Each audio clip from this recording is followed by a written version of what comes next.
4 বছর বিরতির পর 2023 সালের পরপর 3টি ব্লকবাস্টার দিয়ে কামব্যাক করেন বলিউড কিং খান।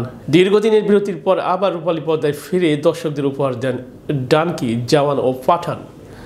এরপর কিছু সময়ের বিরতি, এখন বড় ছেলে আরিয়ানকে নিয়ে নিজেদের প্রোডাকশন হাউসে মন দিয়েছেন কিং খান।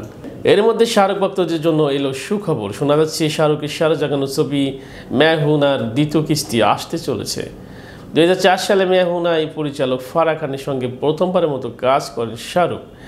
এবার ফারাহর পরিচালনায় আসছে দ্বিতীয় কিস্তি, কিন্তু ছবিটিতে শাহরুখ থাকবেন কিনা তা নিয়ে রয়েছে প্রশ্ন। मैं हूं নার দ্বিতীয় কিস্তি হবে ফারাহর কামব্যাক প্রজেক্ট। আবার मैं हूं না ছবিটি প্রথম কিস্তি ছিল শাহরুখ খান ও গৌরী খানের রেড চিলিজ এন্টারটেইনমেন্টের অধীনে প্রযোজিত প্রথম ছবি। পিঙ্ক ভিলার এক প্রতিবেদনে বলা হয়েছে मैं हूं না 2 তৈরি হয়ে নিয়ে উচ্ছ্বসিত শাহরুখ খান। তবে তিনি সিনেমায় চিত্রনাট্য শেষ হওয়ার অপেক্ষায় রয়েছেন। তিনি 2025 সালের মাঝামাঝি সময়ে প্রথম খসড়াটি শুনবেন এবং তারপরই অভিনয়ের সিদ্ধান্ত নেবেন বলে আশা করা হচ্ছে।